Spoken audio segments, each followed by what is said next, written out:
Hi there, and welcome back to the Home Sweet Home podcast with Marissa. I am your host, Marissa O'Connor. I am once again hanging out here at my Keller Williams office in the Woodlands in this amazing media room. Thank you so much again. Shout out Tyler, you're amazing. I'm really enjoying going through this book with y'all. I hope that it's bringing you a lot of value. I hope that you're having a great day if you're listening to this. Also, I hope that I'm in Houston, Texas right now. I mean, I always say the Woodlands. I'm in Houston right now, and we've been missing some rain. So I hope that by the time this podcast airs, we have gotten some great rain. There's no more drought, and everyone say a prayer for rain because we need it if we haven't gotten it by now. What else has been going on with me? Just got back from Mega Agent Camp in Austin, Texas, and Mega Agent Camp is a Keller Williams, basically just conference. It's not like a State of the Union for the company, but it is kind of a State of the Union for the economy. We get updates on what's going on and nationally in our economy, what projections are looking like, and it's just jam-packed full of good stuff like that. And also we get to hear from just amazing speakers from all around the world that aren't necessarily related to real estate, but the people that organize this event are amazing because I got to hear from Molly Bloom. She spoke one day. Got to hear from Ryan Holiday. He is the author of The Obstacle is the Way, which I'm really enjoying right now. I just bought that. And there's just so much good stuff. We get motivation, we get information, and it's all to help us better serve our clients. So I hope that that's shining through in this podcast. And a book recommendation that I received while I was there is the book The Go-Giver. I actually have it. It's propping up my camera right now, but that's not all it's been good for. It's been really great. I'm just kind of a woman of whatever's around me. I use it to prop up my stuff, but that is in no reflection of how I feel about this book, The Go-Giver. And it's by Bob Berg and John David Mann. It's really great. I'm really enjoying it. So I think everyone would benefit from this book, not just a realtor. Highly recommend. So yeah, that's going on. Let me just fix my my camera here with my book. Thanks, Go-Giver. So that's what's been going on with me. Back in town, back to working hard. It's been a great week. We're getting a lot of stuff done. Charlotte has a closing today while I'm recording this, so that's really cool. All right, so let's jump in. We are on chapter 5 of the Your First Home book. And now you guys are probably excited that we've done all this legwork leading up to this moment where we've been talking about loans and getting pre-qualified and how to, narrow down your search. And now we're actually going to talk about finding the home. This is the really fun part. So I'm on page 137 of the Your First Home book. And it says here, searching for homes is a little like dating. You have a pretty good idea of what will make a good match, but you never know exactly when the sparks will fly. You might spend a few weeks combing the market, or you might fall in love your first trip out. No matter how long it takes or how many stops there are on your journey, finding the right home to make an offer on is essentially a 4-step process. And those 4 steps are, number 1, determine what houses you actually want to see. 2, check out homes that match your criteria. 3, create a rating system. And 4, decide to make an offer. So we're going to talk about all of those steps today.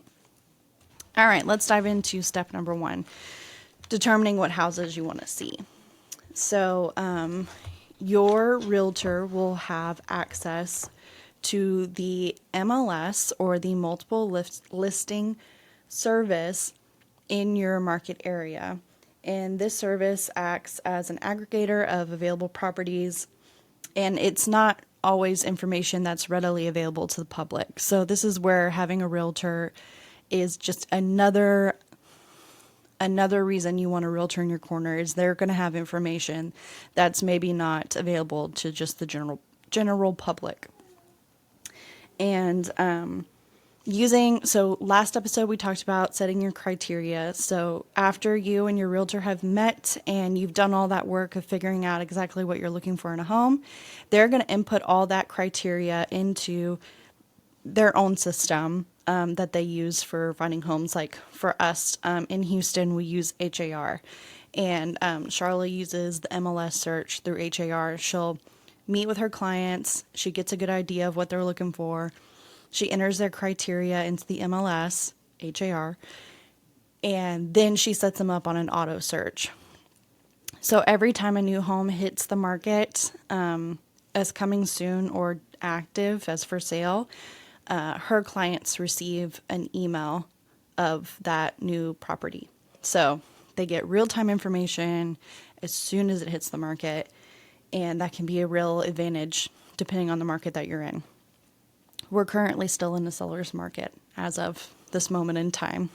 I'm hoping this podcast will last longer and be able to help as many people as possible. So I'm trying to keep it pretty general, that way that what I'm recording can be timeless, and it could help people down the road whenever they're listening. So even though your realtor has set you up on a search, if they haven't, make sure you ask that question: how am I being notified of new properties that are becoming available to the market? But even though your realtor's doing that for you, you also want to make sure that you're driving around yourself, and you're looking online, and you're hitting the book says the digital and the real roads. So you can get a good idea of what you're looking for, what neighborhoods you want to live in, just by driving around at different times of the day.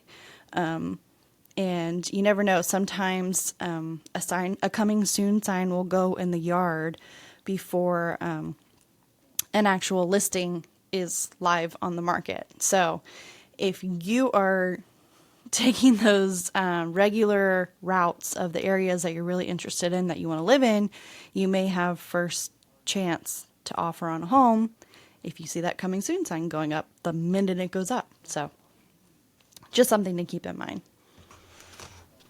All right, so that's step number 1. Step number 2, actually checking out homes that match your criteria. So when you go out to look for a home for the first time, it's so exciting. I remember this as a homeowner myself when Charlotte was helping my husband and I. We were thrilled. We were like, oh my gosh, we get online, put together like a list of a bunch of homes, and we're like, yeah, Charlotte, we want to go see all of these. And she was like, okay, great.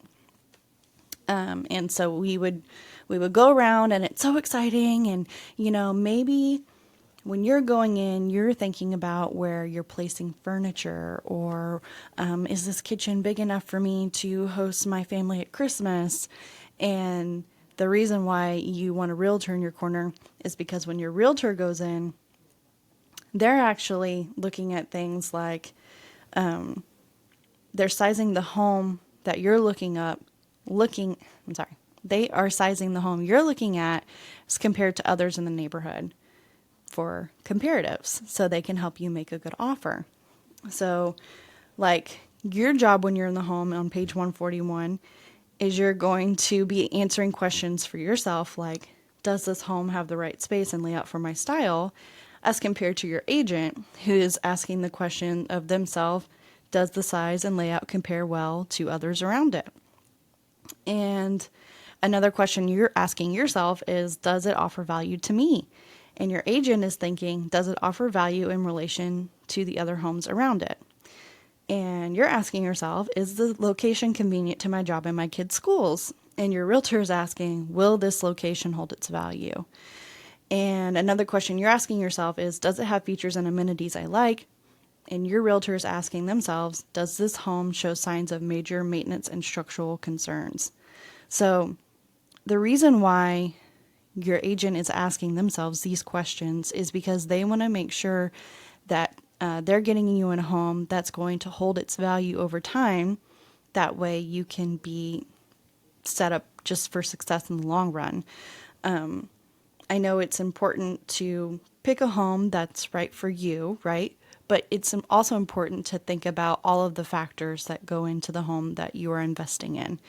Because, like I've mentioned many times before, this is likely the biggest purchase you're making in your life, and you want to make sure that your asset is appreciating. So, your realtor is able to help you determine all of that.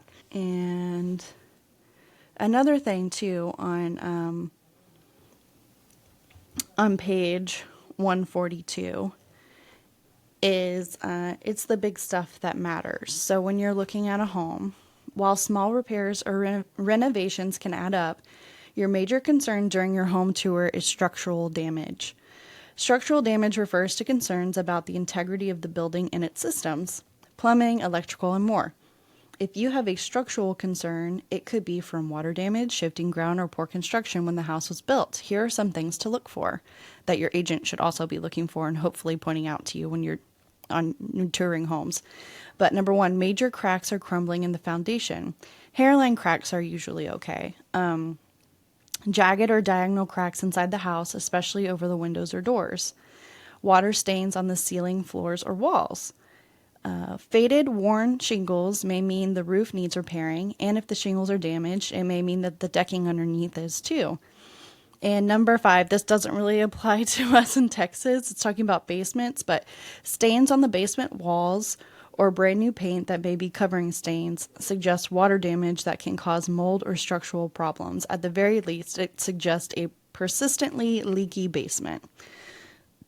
So all this, saying all this not to scare you, but saying all this so that whenever you're out touring a home, before you fall completely head over heels in love with it, that your agent is going to suggest that you probably have an inspection done before you decide that this is the end all be all. You're not going to want another house other than this. Kind of thing. So just making sure that you're keeping your eyes open, you're having a good listening ear on what your realtor is recommending to you, and that, as always, you have an inspection done so that you can try to uncover as much about the home that maybe is not disclosed in a seller's disclosure. Because not that all sellers are trying to like sneakily get stuff past you, but just maybe they may not be aware of any issues in the home. And if you hire an inspector and they get really in there, they do a great job, they find out more and uncover more, then that's going to help you in the long run determine if you're going to want to invest in this home or not. Oh, the other thing too is it says here, you've hired your agent, hopefully you're able to trust them and their guidance for you. So it can be very daunting task to look at more than 3 homes. So I know that agents in our office recommend that we try and narrow down your search. If you're going to go look at homes in a day, to narrow your search down to at least 5 homes that you go and see. And some even suggest a little less, because by the time you've searched through a home, you've done your tours, it kind of all starts to mush together, and the process can become even more overwhelming as you're trying to remember things about each home. And, make sure that you're working with a realtor who is consulting you through the entire process and making sure that the home search they've set up for you is a well-curated search so that the homes you view are closer to your wants and you may not need to tour as many properties. So it says here on page 143, the adage, work smarter, not harder applies to searching for a home too. And that just helps everybody in the long run. You're happier, you're feeling confident in your decision, not because you toured 50 homes and you're just ready to get it behind you, but because the criteria that you've given your realtor is so refined and you've done such a great job that it's like when you tour homes and it feels like it's the perfect home for you, well, that's because you've done all the legwork. It's not just happenstance that you walked into this home that has all of your criteria met. So number 4 we're talking about is, Number 3, we're talking about create a rating system as you go or refine as you go. So it says here on page 144, house hunting is a learning experience, and every property teaches you something. As your search progresses and your knowledge grows, tap into these new insights and continually refine your criteria. So all that means is if you need to adjust your criteria after you're actually out there in physical homes and you're thinking, okay, well, I thought that I really liked this area, but it feels like all of the homes in this area are older and they're smaller. And I really need a bigger home for, let's say, my growing family. And I may have to have a little bit of a further commute to work to get me in the home that will ultimately benefit our family in the long run. So it's okay to change your criteria from the time you started looking to when you actually start looking at homes. And don't be afraid to tell your realtor. Whenever we set people up on a search, we always say, hey, let us know immediately if you're not really impressed with the homes that are coming up in your search or you need to make an adjustment. Let's make it quickly so that we can get you in a home as fast as we can. So here are some details you may want to consider. This is on page 144 for refining your search as you go. And these are things to help you when you're looking at homes. Number 1, how do you like the neighborhood at different times of the day? Number 2, do you know what traffic is like during rush hour? Number 3, how will the light be at different times of day? Will the house be too bright or too dim? Number 4, how does noise carry? Number 5, does the floor plan flow, or does it have a lot of tight corners and poorly placed appliances or cabinets? Number 6, is the kitchen conveniently laid out? Number 7, is there enough room for storage? Number 8, will your favorite furniture fit, or are you willing to replace it? This agent here has a system for ranking homes. So on page 145, this agent says whenever he meets with his clients, his name is Robert Colello. Whenever he meets with his clients, he creates a rating system with them. And he says, okay, so if we go out and we're looking for a home, we're going to scale homes from 1 to 10, with 1 being the lowest score a home can receive and 10 being the highest. And he says based on their rating, they're either writing an offer or they're not. He says, I tell them in my presentation that we agree that they will write an offer if the property scores above an 8, because the reality is there are no 10s. The difference between an 8 and a 10 is paint and carpet. So if a house rates an 8 or higher, they write an offer on the spot. This keeps his clients from being overwhelmed by what is on the market and creates a quick system by which they can accurately judge and rate a house. So whether you use this method or something else, I definitely think ranking homes as you go is very important. So their system, like he was saying, is from 1 to 10. So 1 is just not a viable option. Ranking from 2 to 4 is better, but still not ideal options. A ranking of 5 to 7 is middle of the road options. High end might make an offer. Rankings 8 and 9 are close to perfect, make an immediate offer. And number 10 is like your dream home. So, another recommendation I have is just making notes as you go. As you're touring a house, write down the address and write things that really stand out to you. Do voice memos so you can be talking to yourself as you're going through the house and you can remember the things that you loved about it. And yeah. And then number 4 is just deciding to make an offer on the home. So I would say like this agent here, if it's close to perfect, make an immediate offer, because there really are not probably any 10s. You can always change something to a home. If it's not structural, if it's paint is an easy change to make on a home to make it perfect for you. So overall, for this chapter, it says notes to take home. Keep your eyes open and your agent in the loop as you look for listings. Look for structural integrity instead of being distracted by surface level appearances when touring a home. You'll learn as you look at homes, so you should refine your priorities along the way. Keep notes. This will help you keep houses and their features fresh in your mind later when you're making decisions. And also, this book has great worksheets that you can use. It says visit yourfirsthomebook.com for worksheets and other helpful resources that will help you when you're searching for your own home. So, that has been this episode of the Home Sweet Home podcast with Marissa. I am now aware that I should have been asking you all along to please follow my podcast, subscribe, please leave me a review or rate it, share it with a friend, anyone that you think would benefit from this information. I would just be elated if you could do any of those things for me. That way I can reach as many people as possible and help more people get into their 8 home or higher.